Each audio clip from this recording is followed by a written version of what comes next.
Hello everyone. आज फिर हम एक नई यात्रा शुरू करते हैं। टॉटोमेरिज्म टॉपिक है। टॉटोमेरिज्म तो समझ में आता है, लेकिन उसमें आपको प्रॉब्लम आती है कीटो इनॉल जो फॉर्म है उनकी रिलेटिव स्टेबिलिटी क्या होगी, उससे रिलेटेड जो क्वेश्चन पूछा जाता है उसमें प्रॉब्लम आती है। आज उसी टॉपिक को हम डिस्कस करेंगे। तो टॉटोमेरिज्म क्या है पहले शॉर्ट में बता देते हैं। टॉटोमेरिज्म में एक ही कंपाउंड के दो फॉर्म्स होते हैं, दोनों फॉर्म इंटर कन्वर्टिबल होते हैं और दोनों डायनेमिक इक्विलिब्रियम में प्रेजेंट होते हैं। टॉटोमेरिज्म होने का कारण क्या है? टॉटोमेरिज्म के लिए कंडीशन है अल्फा हाइड्रोजन एटम प्रेजेंट होना चाहिए। अल्फा कार्बन मतलब जो भी फंक्शनल ग्रुप है, फंक्शनल ग्रुप यहां पर अल्डिहाइड हो सकता है, कीटोन हो सकता है और नाइट्रो ग्रुप हो सकता है। ये तीन कंपाउंड टॉटोमेरिज्म शो करते हैं। कौन कौन से? अल्डिहाइड, कीटोन और नाइट्रो कंपाउंड। तो यदि अल्फा कार्बन मतलब फंक्शनल ग्रुप के पास वाला कार्बन, उसके पास यदि हाइड्रोजन एटम प्रेजेंट है, यानी अल्फा हाइड्रोजन प्रेजेंट है, तो कंपाउंड टॉटोमेरिज्म शो करेगा, अदरवाइज नहीं करेगा। हमें बात करनी है रिलेटिव स्टेबिलिटी की। तो सबसे पहले देखिए, जनरली कीटो फॉर्म ज्यादा स्टेबल होता है। कीटो फॉर्म इनोलिक फॉर्म से ज्यादा स्टेबल होता है। इस कंपाउंड को देखिए, ये है साइक्लोहेक्सेनॉन। ये साइक्लोहेक्सेनॉन का कीटो फॉर्म। ये अल्फा कार्बन है, इसके पास दो हाइड्रोजन है। ये हाइड्रोजन माइग्रेट होके चला जाएगा कार्बोनाइल ऑक्सीजन पर, डबल बॉन्ड इधर शिफ्ट हो जाएगा, ये बन गया इनॉल फॉर्म। इन मतलब डबल बॉन्ड, और डबल बॉन्डेड कार्बन से OH जुड़ा है, इसलिए इनॉल फॉर्म बोला जाता है। तो जनरली कीटो फॉर्म ज्यादा स्टेबल होता है इनॉल फॉर्म से। यहां देखिए कीटो फॉर्म का परसेंटेज कितना है, 98.8%, और इनॉल फॉर्म काफी कम है, 1.2%। तो जनरली कीटो फॉर्म ज्यादा स्टेबल होता है। क्यों ज्यादा स्टेबल होता है? क्योंकि कार्बन ऑक्सीजन जो डबल बॉन्ड है उसकी बॉन्ड एनर्जी ज्यादा होती है कार्बन कार्बन डबल बॉन्ड से। कितनी है कार्बन ऑक्सीजन डबल बॉन्ड की बॉन्ड एनर्जी? 364 किलोजूल पर मोल। और कार्बन कार्बन डबल बॉन्ड की कितनी है? 254 किलोजूल पर मोल। तो चूंकि कार्बोनाइल ग्रुप की बॉन्ड एनर्जी ज्यादा है कार्बन कार्बन डबल बॉन्ड से, इसलिए कीटो फॉर्म ज्यादा स्टेबल होता है इनॉल फॉर्म से। लेकिन कुछ स्पेशल कंडीशन में जो इनॉलिक फॉर्म है वो ज्यादा स्टेबल होता है। कब कब ज्यादा स्टेबल होता है? पहले आप कंडीशन याद रखिए। सबसे पहली कंडीशन है यदि इनॉल फॉर्म हाइड्रोजन बॉन्ड बना रहा है, कौन सा? इंट्रामोलिकुलर हाइड्रोजन बॉन्ड, तो उसका परसेंटेज बढ़ जाता है कार्बोनाइल या कीटो फॉर्म के कंपैरिजन। दूसरा, रेजोनेंस स्टेबलाइजेशन है यदि इनॉल फॉर्म में, तो भी इनॉल कंटेंट बढ़ जाता है। तीसरा, सॉल्वेंट का इफेक्ट होता है। वन बाय वन पहले हम डिस्कस करते हैं।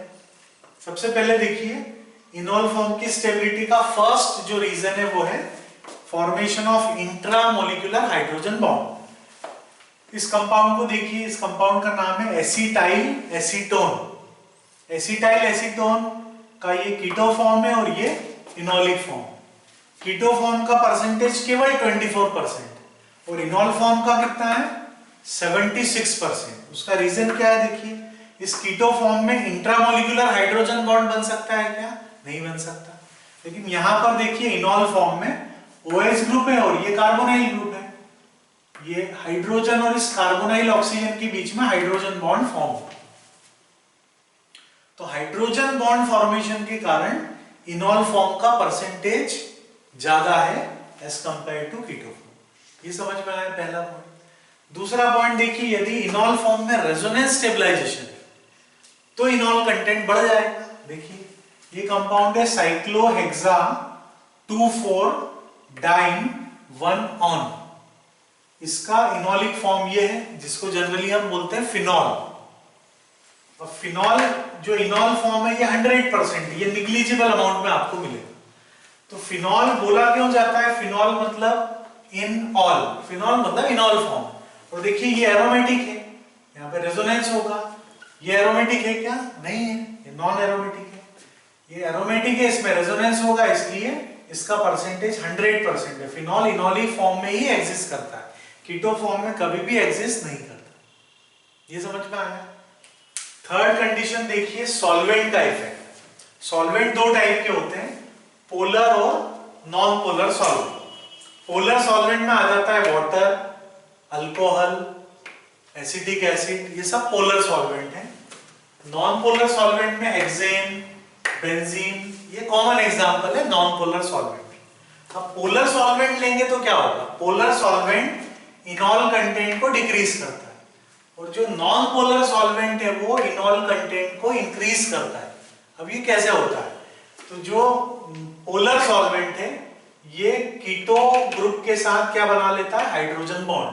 अब कीटो ग्रुप के साथ हाइड्रोजन बॉन्ड बना लेगा तो कीटो फॉर्म स्टेबलाइज हो जाएगा। कीटो फॉर्म स्टेबलाइज हो जाएगा, इसलिए इनॉल कंटेंट कम हो जाएगा। जो नॉन पोलर सॉल्वेंट है, नॉन पोलर सॉल्वेंट है मतलब उसमें बॉन्ड नॉन पोलर है, तो नॉन पोलर बॉन्ड है तो हाइड्रोजन बॉन्ड नहीं बना पाएगा कार्बोनाइल ग्रुप के साथ। अब हाइड्रोजन बॉन्ड नहीं बना पाएगा, इसलिए इनॉल फॉर्म का परसेंटेज बढ़ जाएगा। देखिए एक एग्जांपल, हम इथाइल अल्कोहल में और हेक्सेन में दो अलग अलग सॉल्वेंट लिए। इथाइल अल्कोहल लिया है, इधर हेक्सेन लिया है। इथाइल अल्कोहल पोलर सॉल्वेंट है, हेक्सेन नॉन पोलर सॉल्वेंट है। बेंजीन भी ले सकते हैं। तो इथाइल अल्कोहल में यदि आप डिसॉल्व करेंगे एसिटाइल एसीटोन और उसमें कीटो और इनॉल फॉर्म का परसेंटेज देखेंगे, तो एसिटाइल एसीटोन के इनॉल फॉर्म का परसेंटेज आपको मिलेगा 76 और कीटो फॉर्म केवल कितना बचा हुआ? 24%। लेकिन इसी एसिटाइल एसीटोन को आप डिसॉल्व करते हैं हेक्सेन या बेंजीन सॉल्वेंट में, तो इनॉल फॉर्म का परसेंटेज कितना है? 92% और कीटो फॉर्म कितना है? ओनली 8%। तो ये डिपेंड कर रहा है सॉल्वेंट के नेचर। यदि नॉन पोलर सॉल्वेंट लेंगे तो इनॉल कंटेंट बढ़ा देगा as compare to polar solvent. इसका मतलब ये हुआ कि जितना इनॉल फॉर्म की स्टेबिलिटी ज्यादा होगी उतना इनॉल परसेंटेज ज्यादा होगा। तो greater the stability of इनॉल form, greater is इनॉल content, इनॉल percentage, इनॉल content बढ़ जाएगा। देखिए एक ऑर्डर से समझने की कोशिश करते हैं। यहां पर हम इनॉल फॉर्म का इंक्रीजिंग ऑर्डर रिप्रेजेंट कर रहे हैं। सबसे पहला कंपाउंड है एसीटोन, इसमें एक ही कार्बोनाइल ग्रुप है। इससे ज्यादा इनॉल कंटेंट आपको मिलेगा कीटो एस्टर। कीटो एस्टर मतलब इसमें दो कार्बोनाइल ग्रुप है, एक कीटोनिक ग्रुप है और दूसरा एस्टर ग्रुप है। तो कीटोन से, नॉर्मल कीटोन से ज्यादा इनॉल परसेंटेज किसमें मिलेगा आपको? कीटो एस्टर। कीटो एस्टर से ज्यादा किसमें मिलेगा? तो यहां पर ये मिथाइल हटा के हमने बेंजीन ले लिया है, मिथाइल हटा के बेंजीन रिंग ले ली, तो ये हो गया फिनाइल कीटो एस्टर। अब बेंजीन आने से क्या होगा? बेंजीन में रेजोनेंस होता है, तो जो इनॉल फॉर्म बनेगा उसमें एक्सटेंडेड कॉन्जुगेशन हो जाएगा बेंजीन के कारण, इसलिए कीटो एस्टर से फिनाइल कीटो एस्टर में इनॉल परसेंटेज ज्यादा होगा। समझ में आ रहा है? अब फिनाइल कीटो एस्टर से ज्यादा इनॉल परसेंटेज किसमें होगा? कीटो अल्डिहाइड। ये कीटोनिक ग्रुप तो दिख ही रहा है आपको। अब यहाँ एस्टर हटा के हमने अल्डिहाइड ग्रुप ले लिया, तो कीटो एस्टर से कीटो अल्डिहाइड में इनॉल परसेंटेज ज्यादा होगा। पोलैरिटी बढ़ रही है ग्रुप की, इसलिए इनॉल परसेंटेज बढ़ रहा है। कीटो अल्डिहाइड से डाइकीटोन, यहाँ पे कीटोनिक ग्रुप है, अल्डिहाइड ग्रुप है, इसमें दोनों कीटोनिक ग्रुप, तो कीटो अल्डिहाइड से ज्यादा इनॉल परसेंटेज होगा डाइकीटोन, और डाइकीटोन से ज्यादा क्या होगा? ये मिथाइल हटा के बेंजीन लगा रहे हैं, फिर से रेजोनेंस स्टेबलाइजेशन हो जाएगा। तो डाइकीटोन से ज्यादा इनॉल परसेंटेज होगा फिनाइल डाइकीटोन, केवल मिथाइल को रिप्लेस कर दिया फिनाइल से। अब इधर का भी मिथाइल रिप्लेस कर दें फिनाइल से, ऐसे कंपेयर करके आप इजीली याद रख पाएंगे, है ना? तो ये हो गया डाइफिनाइल डाइकीटोन, इसमें मैक्सिमम इनॉल परसेंटेज हो। तो सबसे पहले आपको क्या बताया? मिनिमम किसमें है? कीटोन में, मतलब इसमें कीटोनिक ग्रुप का परसेंटेज ज्यादा होगा, इनॉल का कम होगा। लेकिन नॉर्मल कीटोन से हम गए कीटो एस्टर पर, इनॉल परसेंटेज बढ़ा। कीटो एस्टर से फिनाइल कीटो एस्टर, केवल ये मिथाइल हटा के फिनाइल लगा दिया। फिर कीटो अल्डिहाइड, फिर डाइकीटोन, उससे ज्यादा फिनाइल डाइकीटोन, उससे ज्यादा डाइफिनाइल डाइकीटोन। एक बार फिर से रिपीट करें, कीटोन, कीटोन से ज्यादा कीटो एस्टर, कीटो एस्टर से ज्यादा फिनाइल कीटो एस्टर, उससे ज्यादा कीटोल्डिहाइड, उससे ज्यादा इनॉल कंटेंट मिलेगा डाइकीटोन में, डाइकीटोन से ज्यादा फिनाइल डाइकीटोन में, और फिनाइल डाइकीटोन से ज्यादा डाइफिनाइल डाइकीटोन, है ना। इजीली याद हो जाएगा, एक बार देखेंगे, दो बार देखेंगे, याद हो जाएगा। फिर से एक शॉर्ट में रिवाइज करें, हम डिस्कस कर रहे हैं relative amount of keto and enol form. कब कीटो का परसेंटेज ज्यादा होगा, कब इनॉल का ज्यादा होगा। नॉर्मल कंडीशन में हम कार्बोनाइल कंपाउंड को कीटो फॉर्म में लिखते हैं। क्यों लिखते हैं? क्योंकि कीटो फॉर्म ज्यादा स्टेबल है। क्यों ज्यादा स्टेबल है? क्योंकि कार्बन ऑक्सीजन डबल बॉन्ड की बॉन्ड एनर्जी ज्यादा होती है कार्बन कार्बन डबल बॉन्ड से, इसलिए जनरली एसीटोन हो, एसिटल्डिहाइड हो, कोई भी कार्बोनाइल कंपाउंड हो, हम किस फॉर्म में लिखते हैं उसको? कार्बोनाइल कीटो फॉर्म में लिखते हैं। इनॉलिक फॉर्म जनरली रिप्रेजेंट नहीं करते। ये समझ में आया? अब इनॉल परसेंटेज की स्टेबिलिटी का कारण क्या है? सबसे पहला है इंट्रामोलिकुलर हाइड्रोजन बॉन्डिंग। यदि इनॉल फॉर्म बना है तो यदि वो इंट्रामोलिकुलर हाइड्रोजन बॉन्डिंग बना पा रहा है तो इनॉल परसेंटेज बढ़ जाएगा। देखिए आप एसिटाइल एसीटोन में कीटो फॉर्म केवल 24% है, इनॉल फॉर्म 76%। दूसरा, इनॉल कंटेंट कब बढ़ जाएगा? जब इनॉल फॉर्म में रेजोनेंस स्टेबलाइजेशन हो।